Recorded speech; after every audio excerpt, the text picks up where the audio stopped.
Today we're going to be taking a look at EmberGen's integration into Unreal Engine and creating volumetric fires for Unreal Engine. This is a great and simple way to create believable, realistic, three-dimensional effects for your scenes, so let's dive right in.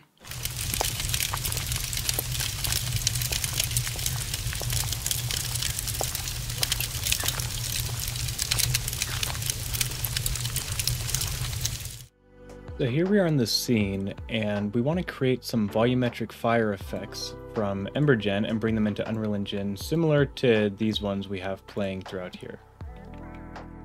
Now, since these ones have already been created, let's go ahead and make something a bit different, right? Let's go ahead and add some drama. So let's say maybe we want to have some fires coming from this building, from the interior. Maybe it's a raging fire coming up. So for demonstration purposes, let's go ahead and make that. So first thing we're going to do is we're going to open up EmberGen, and by default, the default scene is going to be this scene right here. It's basically just a torus, and you have this emitter volume running into a simulation. You have some noise. We're not really going to be worried too much about the shading, skybox, and ground stuff right now, nor are we really worrying about the camera, as these things are not going to be imported into Unreal Engine. The main focus of what we're going to be looking at is really this, not the export particles. Actually, we can even just delete that. But what we're going to be primarily looking at are these nodes right here. And EmberGen is so great that they just set you up initially with these emitters. You don't have to build it out from scratch, and these are pretty much the ones you're going to have. These, especially volume processing, simulation, emitter volume, if you're going to be exporting VDB. These are going to be in everything. So let's go ahead and get started. Let's bring an import into here. And you'll see right here we have geometry. So what we're going to do is we're going to grab our geometry, and we're just going to bring it in here. And this is the fallback mesh that I imported just for the sake of simulation time to make it a bit easier. If you wanted to be super precise, you can bring in the high resolution mesh. It might, increase the quality of your render and your simulation, but for now, we're just gonna use a fallback mesh for the sake of ease. So let's grab that import mesh over here. All right. So one thing to keep in mind is the hotkeys for the move, rotate, and scale is Q is move, W is rotate, E is scale. And right now it's a bit off kilter here, so we're gonna just kind of eyeball it here really and just get it somewhat straight. That seems good enough.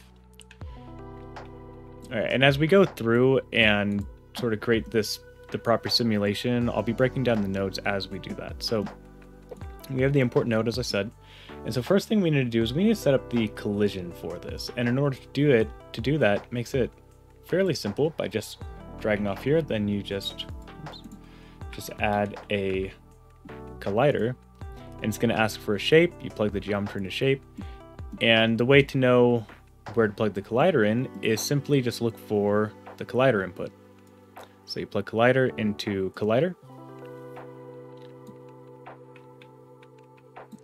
and then we got that set up.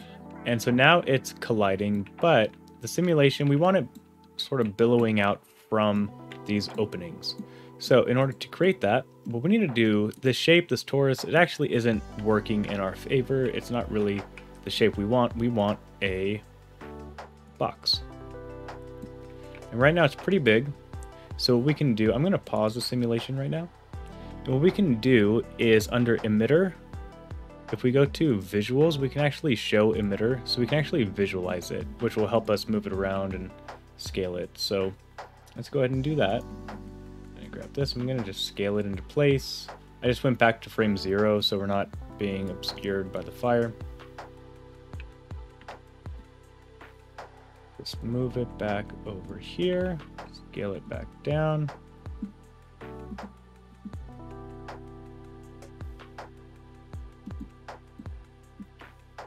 Should be okay for now. However, as we can see, It'll tell you the sort of simulation zone. You can kind of see based off this coloration right here, all this black stuff is not in the simulation zone. It's all this light gray. And so, we want it to actually go to the edge of this at very least and a little bit further for the sake of the simulation. So in order to do that, we're going to click on the simulation node.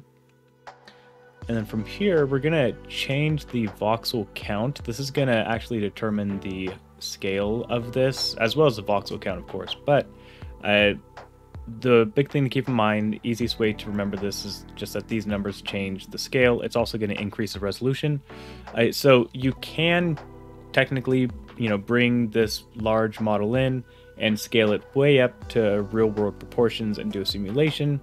But then, the amount of voxels in here might get a bit too egregious, a bit too large. So we're going to work with a smaller number. And so with that being said, let's change this to the x-axis. We could probably leave it at, we could do 200. Let's make this 350. And you'll notice as I change these numbers, this requested size, it'll update you as far as how many voxels it's going to be. 20 million is pretty good. Let's change this to 400. Let's see how this works. So apply new resolution. This might be a bit too wide. I don't think we necessarily need it this wide. So with that being said, we can change this back to, let's say, 225. Or what was that? Is that 256, right? Change this down to 300. So count 180. Trying to get back as many of these as we can. All right, and that should be fine. So now if I hit play, but you can still see it's still going straight up, and we want it to still be a little bit wider. So even as it's simulating, you can scale and it'll change the simulation on it. Move that up, move it back. And what I'm going to do for this, you see how we have all the space back here? We can actually probably end up saving the actual voxel sizes by just moving everything back and then changing the resolution again. So just on the x-axis, we can change it. And so that's kind of cool. You can see, right now it'll just start emitting, and it's one way to sort of double check the collision by just passing it through, which is pretty cool. So let's keep it back about right there. And then let's change the X voxel count again. Let's change it to, we don't want to go super low. Let's go 120. And then just move everything back into place. Or actually, no, it seems to be fine. I maybe move it forward a little bit. There we go. This one, move forward a little bit. There we go. Alright, so now it's already kind of doing what we want it to do. We need to fix a few things though. For example, we have this fire kicking up from underneath. Maybe we want that, maybe we don't. So in that case, I'm going to scale this down a little bit, and I'm going to move it back and move it up a little bit. Let's see what that does. And so right now, we're just trying to get it into position. Just up.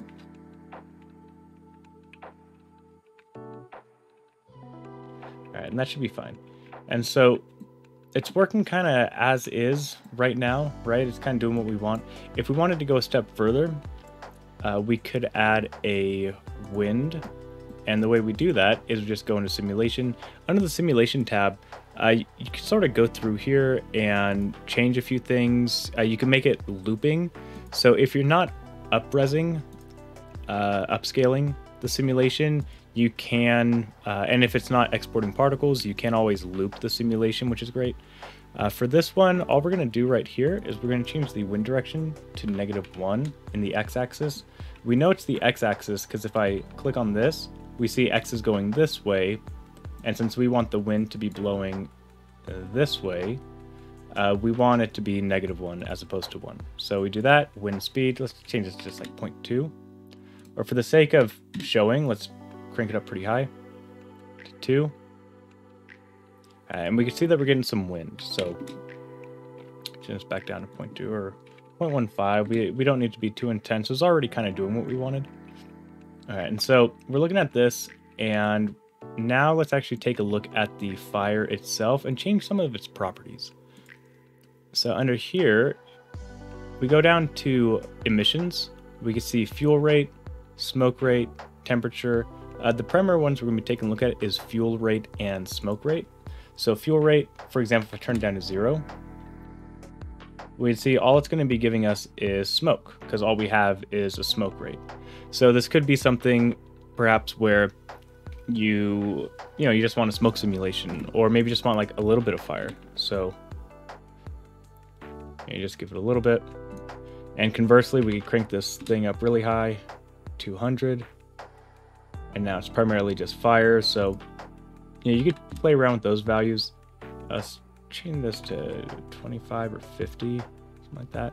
And then same with the smoke rate. Again, you can change this to 500, for example. And you can see now it's starting to get really smoky. And conversely, if we change it down to like 10, then it's not really going to be kicking out that much smoke. So it's all just gauging the sort of smoke style you want. Let's bring that back up to 25 or 50. Want a little bit more smoke. Let's see. Yeah, that should be fine. For the sake of this, that should be fine. All right. From here, you can also change the temperature, so you can make it really hot. You see how it sort of changes the look of the fire. And then, you bring it low, change the look again. So all these things, can be pretty fun to play around with. And it's such a great thing about this program is there's no like right or wrong answers. It's just playing with dials. If you're trying to go for something specific, looking at reference and just going through and changing some of these settings and seeing what they do. Duration of burst 0.5. All right. And so for this one, because our simulation is smaller, I do want more resolution in this. So what I'm going to do, a few things we can do. Size of voxel cells in meters. This too will change the size of this. I kind of like how it is. So what I'm going to do is I'm going to come in here and change the upscaling. And you see here, it says it's going to give us this many more voxels. So we hit apply. Should have done fast upscaler first, but let's try to turn it on, save us some time. Pause this, back.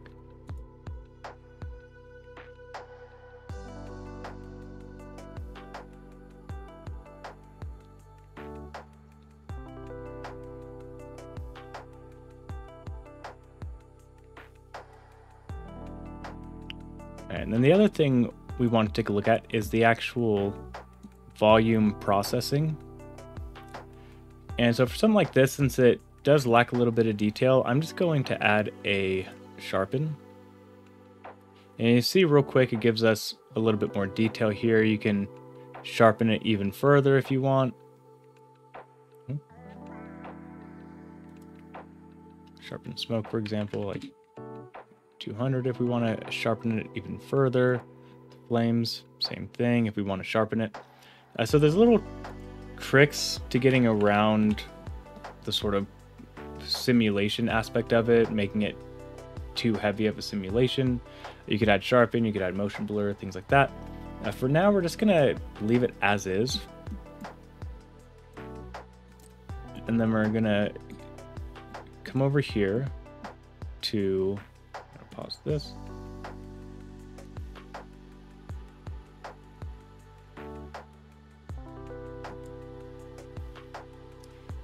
All right, then we're going to come over to export VDB, and then it's going to ask you your first frame and then the number of frames you want to export. And so depending, if you're going to be looping your simulation, which if I turn this off, I could show you that. None. Apply. Okay, if we're going to be looping it, loop simulation, current parameters, particle is in use. That's right. You need to make sure that there are just no particles in here if you're doing looping. So loop simulation tells the following function does not. Back in Unreal Engine, we're going to set up the VDB Actor. In order to bring it in, first of all, we need to make sure that we have the VDB plugin enabled. The link for this will be in the description below. In order to use this workflow, we're going to need this plugin enabled. It's a really quick and easy plugin to install, and it's really great for what we're going to be doing here. So in order to bring in the VDB sequence, we're going to just grab the file and drop it in. Now for this, we're not going to import the temperature, we're just going to bring in the density and flames. And you see here, there's a few options. There's quantization type, which is a form of compression. For now, we're going to leave it as none. And then there's, is it a sequence, import as sequence, and then it's going to ask you the frames.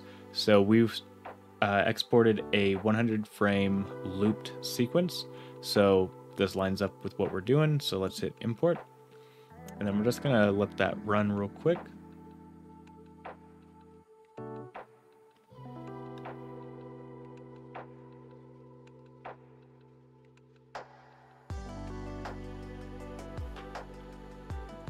Alright, so now we have our assets in here. We have density, we have flames, and now what we need to do is come over here and grab a VDB principled actor.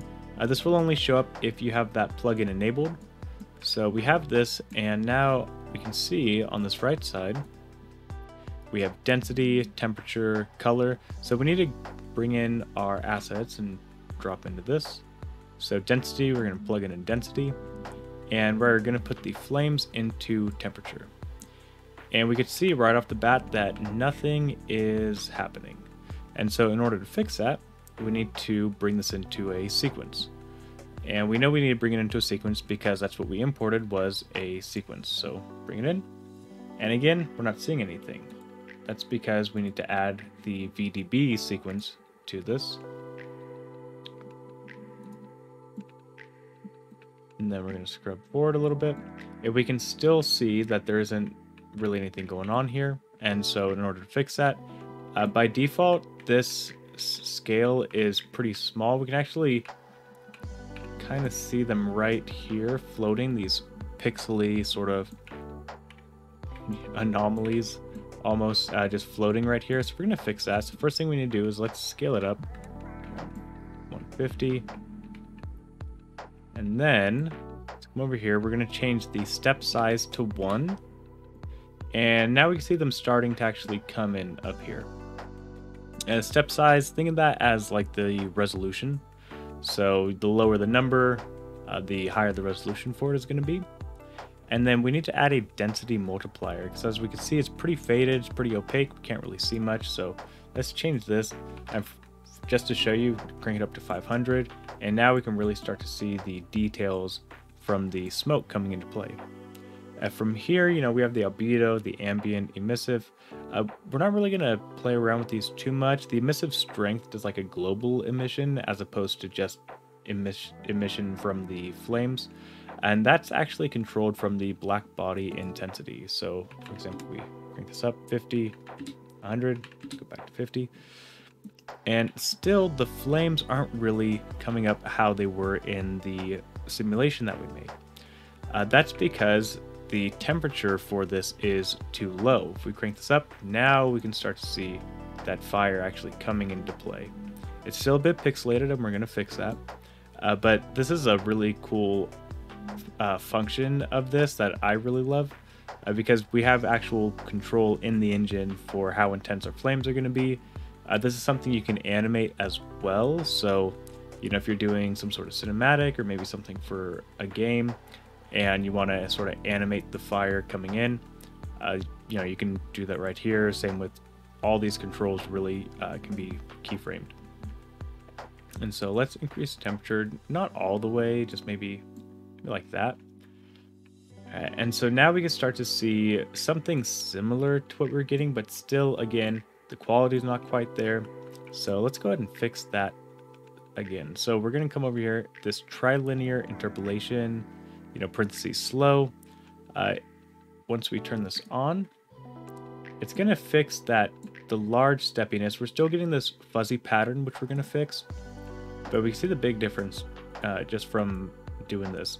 This is an issue that can happen with larger simulations most frequently, just because of the size. If we need to, this is when sort of tinkering with the voxel size in EmberGen comes into play, because the higher resolution we have there, then it's going to fix a lot of these issues. However, some of those simulations, they can take a long time to run, especially if you're on lower end hardware. They could take a long time to export.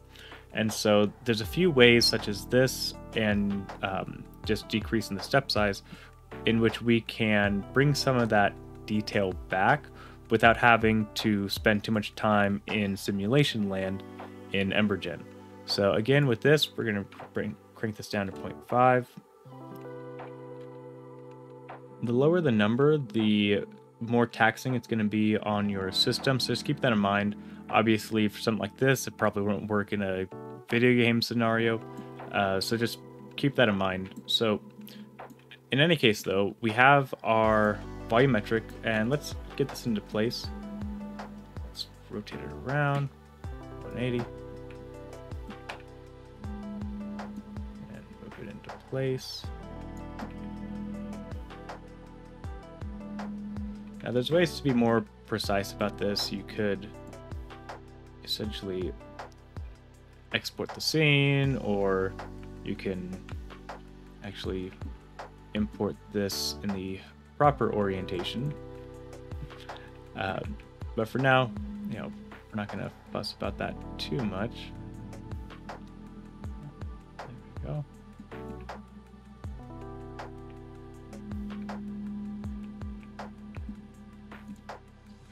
Path tracing. Okay. Play. And so now we have these flames coming through the window, and you can essentially use this technique to build basically anything. And again, EmberGen making it so easy to utilize their system, to utilize their tools, and you can continually come in here, play with the different settings. Gonna make this really bright. What I did for these ones is I added a slight tint to these. So if I go here, actually, I could just copy and paste that same one. There we go.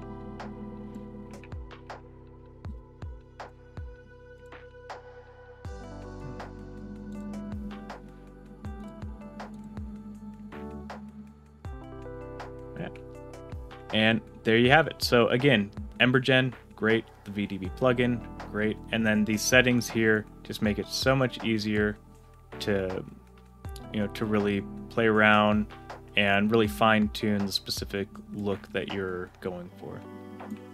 So I hope you guys enjoyed that, and stay tuned for the next one.